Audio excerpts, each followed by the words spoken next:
Sink Like a Stone, Justice for Brian Jones. Written by Geoffrey Giuliano. Narrated by Geoffrey Giuliano.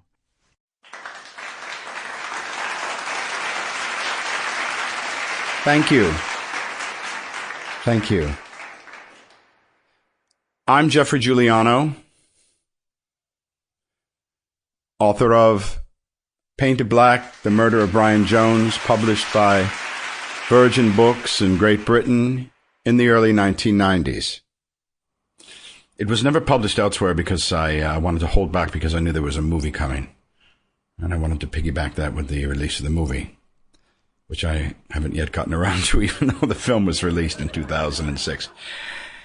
The idea for this very important book and very sad subject matter, the death of this multi-talented, extraordinarily clever young man at the age of 27, came about understanding a little bit about my background. I was from the mid-'80s to about 2006, certainly one of, if not the world's most prolific rock biographer. Around 90, I was peering out the window of my Victorian house in Lockport, New York. This big bay window. It was just starting to snow. And the ground was dusted. And my wife was at the corner of the other room, which was once originally a ballroom. We had turned it into an office. Just sort of talking out loud with my nose almost pressed up to the glass, I said, what if Brian Jones didn't accidentally drown in that pool?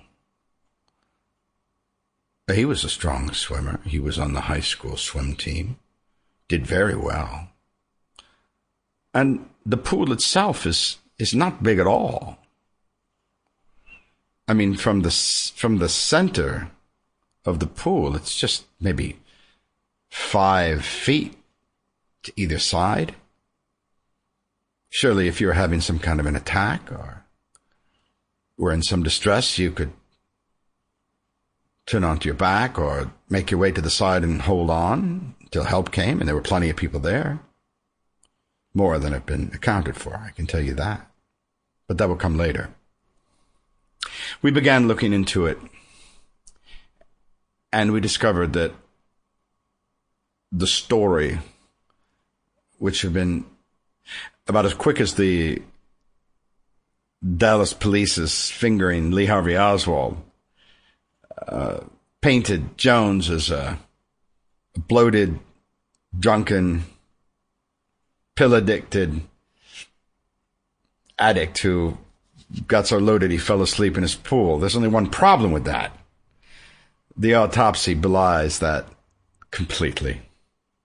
There was a small amount of alcohol which had already gone through his system. And I believe maybe a very small bit of Valium, which had already been metabolized. This I know by working with Dr. Sarah Wecht, who is preeminent in this field and has worked on every famous case you can name. So the challenge started there. We just couldn't understand how Brian could drown in that relatively small swimming pool with people all around him, being a strong swimmer.